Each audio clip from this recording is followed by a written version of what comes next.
Thank you very much.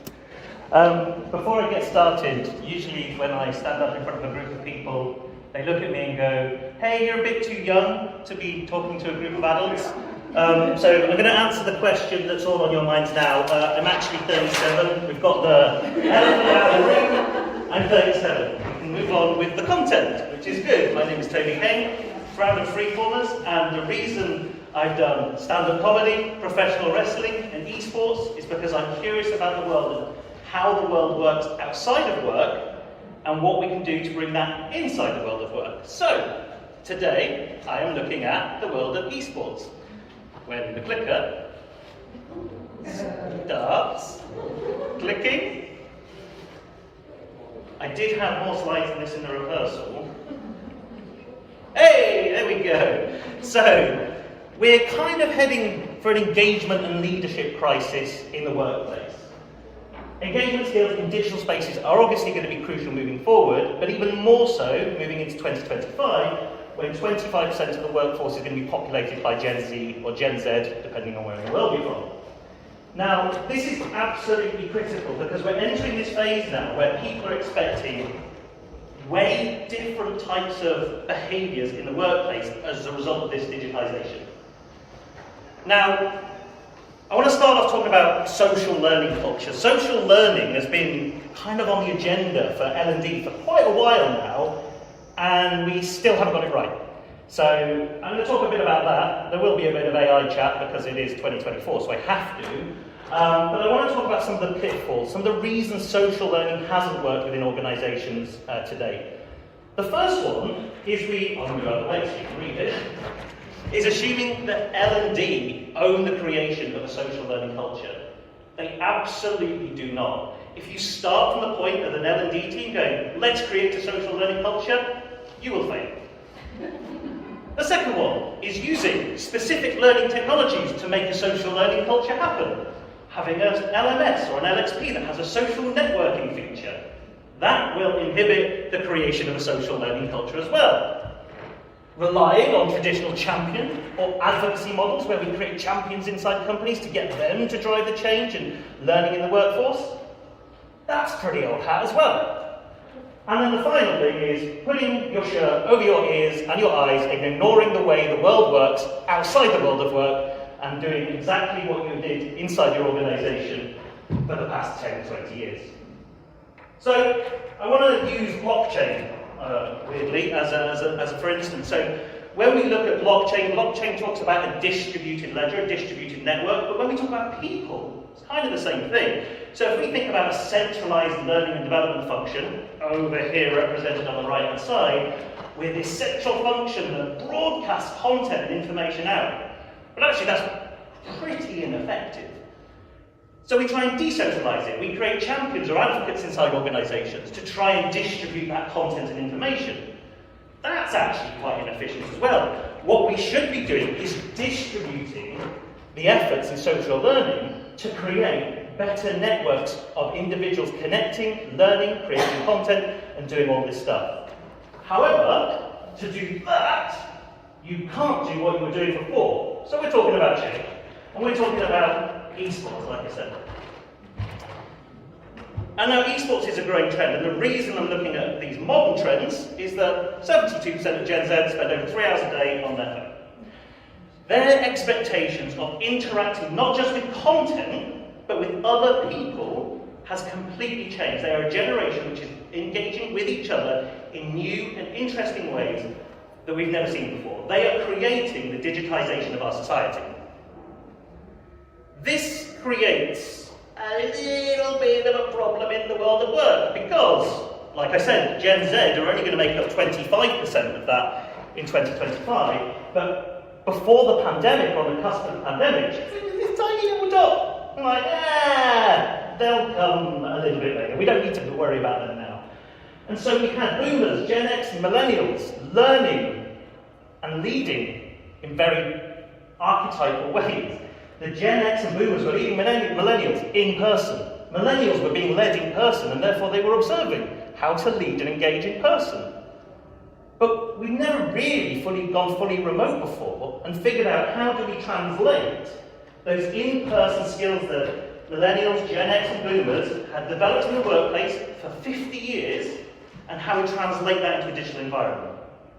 What we tried to do was just lift it from the physical and put it in the digital. 5 years later, we're now just trying to go back to the office because actually the in-person stuff is just a bit easier. However, the challenge now in 2025, coming into the new year, is that little Gen Z dot is a little bit bigger than it was.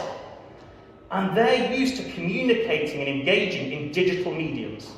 So now, boomers are nearly disappearing, but Gen X and millennials now have to lead this emerging workforce in a completely new way. Because if they rely on their in-person leadership skills, they're going to kind of switch off that Gen Z. And vice versa, right? So we're heading for this generational crisis where one generation is wanting digital interaction engagement, and everybody else is wanting that in-person stuff. And we're now creating this vacuum where we need to be able to translate between the two. And we've got two options, really. We can go up to Gen Z and hey, Gen Z, can you change and just adapt to the world of work and how it's operated for the past 50 years? Can you just do that for us? That'll be a lot easier for us, then we don't have to change. Or, Gen X and millennials are going to have to suck it up and change. So I'm going to give you the framework of how we can change. So to esports. Esports is probably the biggest industry that you're not paying attention to right now. It is a hugely eastern industry, but it's moving west like a cold breeze, and it's going to be absolutely flipping massive. So in 2020, pre-pandemic, it was about worth 2 billion. And in next year, it's going to be around 4.8 billion. And by the end of the decade, we'll be looking at a $10 billion industry. So if you're not paying attention to it, my advice to take one thing away from today is just take a little look at esports and figure out what's going on. Now, at the beginning of the year, I got really drunk at a networking event, which never goes well, really, but this one did. And I said, I want to sponsor an esports team to a friend. And he went, you don't have enough money to sponsor an esports team, and he was right, I did not. But he introduced me to this organisation called 1J Esports, who are an esports based in my local city, and what they do is phenomenal. They aren't a huge esports team. They're actually quite a small esports team. But what they do is they take esports players and content creators and develop them to be massive stars. And then they sell them to a bigger esports team. So to learn how to develop the skills to influence and lead a digital workforce, we came with the idea, drunkenly, to partner with 1J Esports and figure out how do we translate the world of esports content creators to leverage workplace social learning and leadership.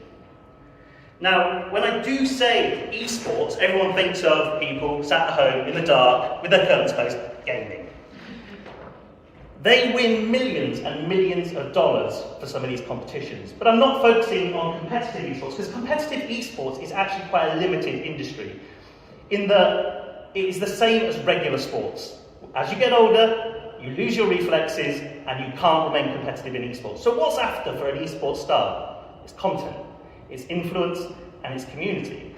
So what we see is these hybrid careers for esports content creators who are not only really good at playing games, like FIFA or EAFC, if you're slightly younger, but they're also really good at creating communities, creating content, and influencing the people around them, without ever meeting them in person, which is why they are perfect.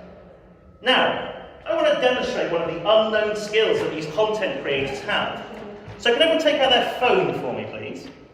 That's everyone beyond this stage. Take your phone out for me, please. Open the camera. And what I'd like to do, I want to see everyone do this because I want to see different approaches. I want everyone just to take a selfie. Take a selfie of yourself, turn it around and then show me what you've done. You can take a picture of the person next to you. There's various little arm angles going on. Very nice, very nice. Now, a good friend of mine, Will, who sat at the back, he said, what you should now do is get them to post it on LinkedIn and tag you and you'll get content out of it. If you want to do that, that's fine, but you don't have to. Now, every single one of you has a very different approach to taking a selfie. Content creators do this with intent. Put your hand up if you've heard of a little psychological trick called left cheek bias. Will, you should put your hand up because we spoke about it last night. Thank you very much. Left cheek bias.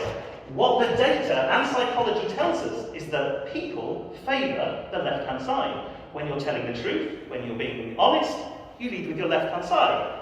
When you're telling lies and being naughty, you lead with your right. Content creators know this. In fact, the people that manage content creators know this. They look at the data and the engagement, and you are 10 times more likely, or you're going to get 10 times more engagement if you lead with your left cheek than your right cheek. So we're not just talking about people sticking their camera on, taking pictures and doing videos and live streams. We're talking about people who are creating content with intent to get engagement, for people to recognise their message and change their behaviour and their culture as a result. So, how many people are looking at esports? Quite a lot. 475 in 2020, 664 million by the end of 2025. So we know there is this massive groundswell of content creation happening right beneath us in Gen Z, and we're not really doing anything about it. This guy is incredible. He's also on LinkedIn. Tag him in your photos if you like. Chris O'Gara. In fact, when I met him at the beginning of the year, he wasn't even on LinkedIn. Because of our relationship together, a working relationship, he is now on LinkedIn. I have more followers than him, only on that platform. Definitely not on YouTube, on Twitch, on Discord, or anything like that. But he is one of the competitive esports gamers and content creators at 1J Esports. We've worked together to define the framework of how do you get organisations to create leaders and a social learning culture, leveraging stuff he just does every Friday night from his bedroom. The way he interacts with his community, which is hundreds of thousands by the way, is completely different to how you or I would turn up to a work meeting, a Slack channel, a Teams channel. He does things completely different. And I just want to share some of those things with you now. Is anybody here on Discord? Yeah, 4, 5, not a lot of people, a few people are on there. Discord is incredible. Because if you go on Discord, it looks just like Slack or Microsoft Teams, except Gen Z are using it. And they're using it in very, very different ways into the ways we adults have decided that the way Slack and Teams are going to be used. Discord servers are hives of activity. That is not by coincidence. That is by design. How an esports content creator develops and creates a community in a digital space, not only where they generate conversation, but where they also generate culture, followership, and a change in behaviour in their people. They start at 0. I'm holding a remote, so you can't see that I'm doing 0, but I am. They start with 0, they get to hundreds, they get to thousands, they get to hundreds of thousands, they get to millions in some instances. They have to really work hard at creating a followership. In organisations, we promote someone and say, here you go, here's a followership, make them follow you. So, clearly, they don't want to follow me. So what we're looking at here is the creation of, I get distracted very easily, these Discord servers that are creating this huge, incredible followership through incredible community management. Has anyone here ever used Yammer? 1 person, 2 people, 3 people? Yammer, like 10 years ago, was like, oh, the internal social network, it's going to revolutionise the workplace. And it didn't. And people went, oh, it's because Yammer's rubbish. Nothing to do with the technology, it was to do with the human behaviour that neglected to take into account that community management is a fundamental way of getting something like Yammer, Workplace like Meta, any of these internal social networks up and running. The other platform Chris O'Gara uses is Twitch. Anybody here on Twitch? Again, very small population. We'll put his hand up every single time. Now why we are friends.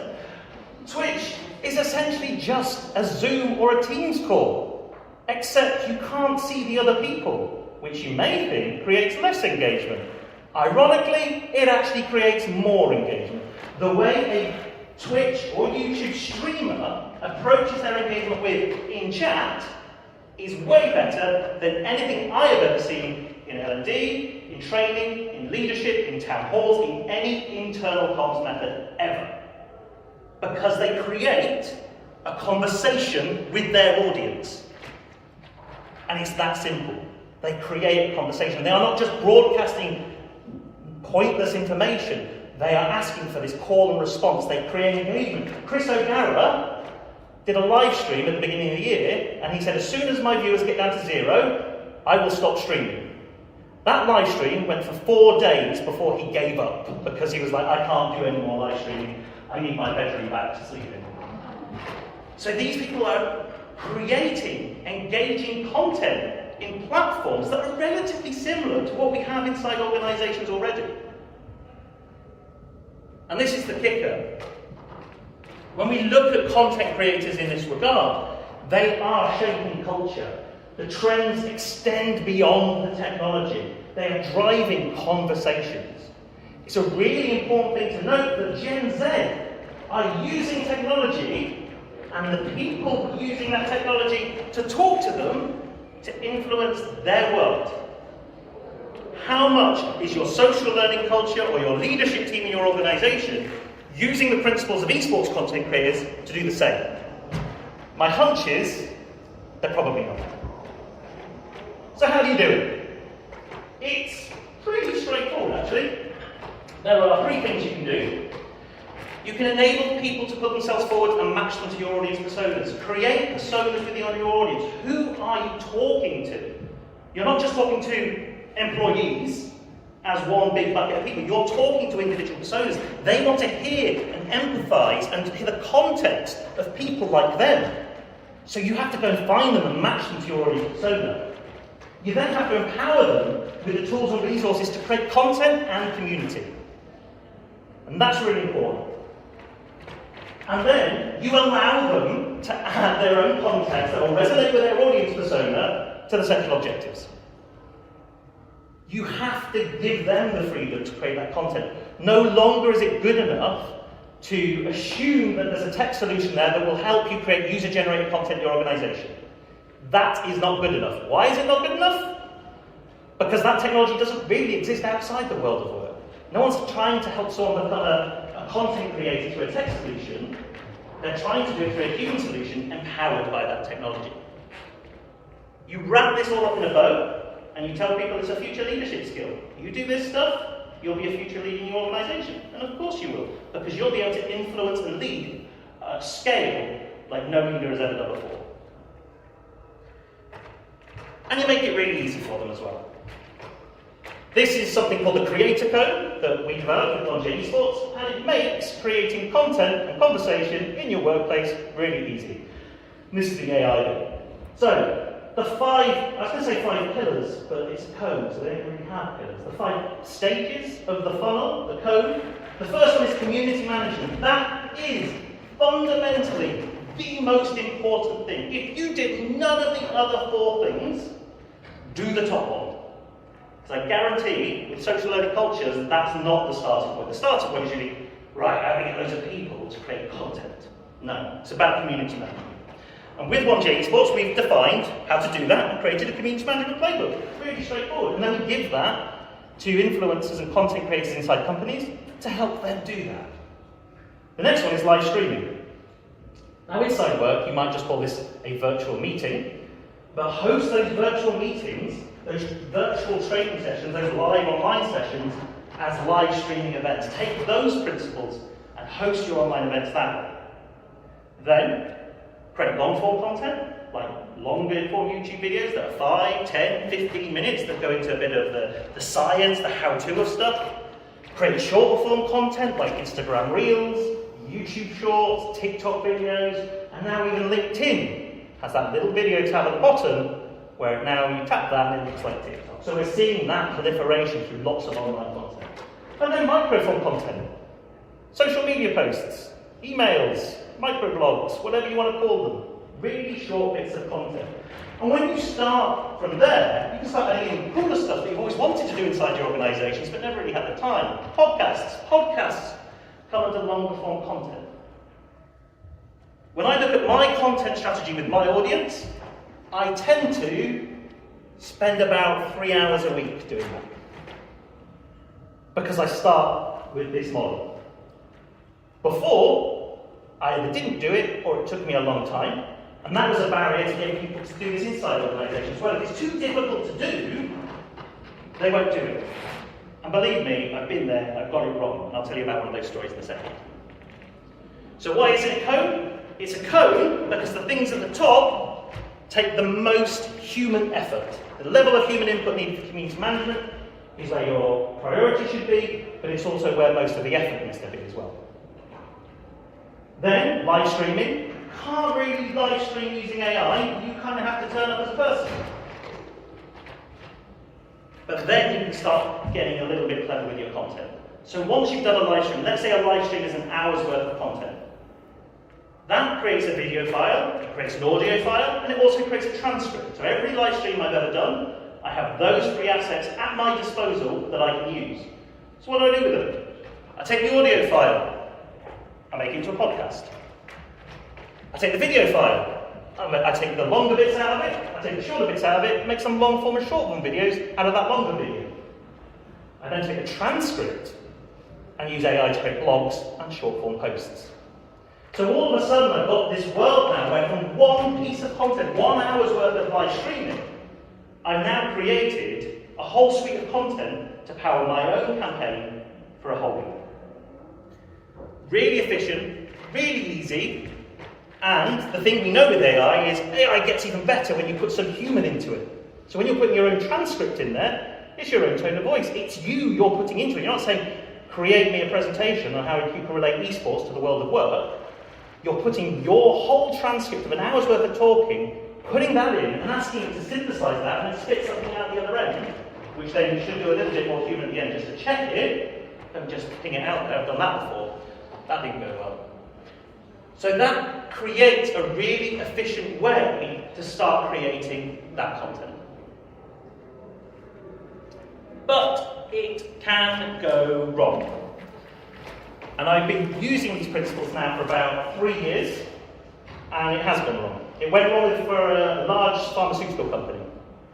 And I just want to tell you why it went wrong, so you avoid that same mistake. Can anyone remember what the first thing I said was that you needed to do? Anyone remember? I had the little picture of a hand up. Allow people to be themselves, but also match your personas that you are in the need of? Absolutely. Allow people to select themselves. Do not go out and say, I want you to influence my community. I want you to be a workplace influencer. I want you to create content to drive our learning objectives. Do not do that. That will not go well. This pharmaceutical company said, we don't believe you. We're going to tell you who you're going to use. I was like, tell me if you want, but it's not going to go well. What happened?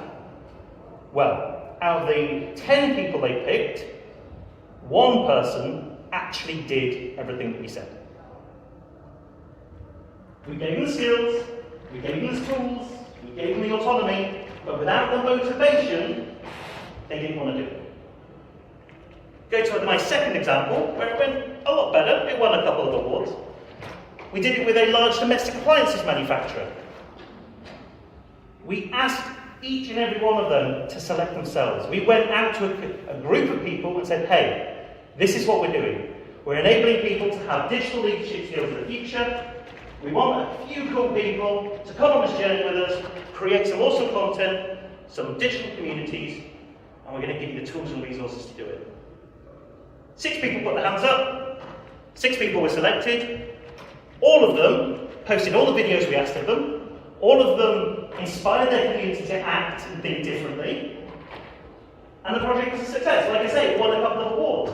But what's more interesting here is 2 of the people in that program, one of them went to the central L&D team.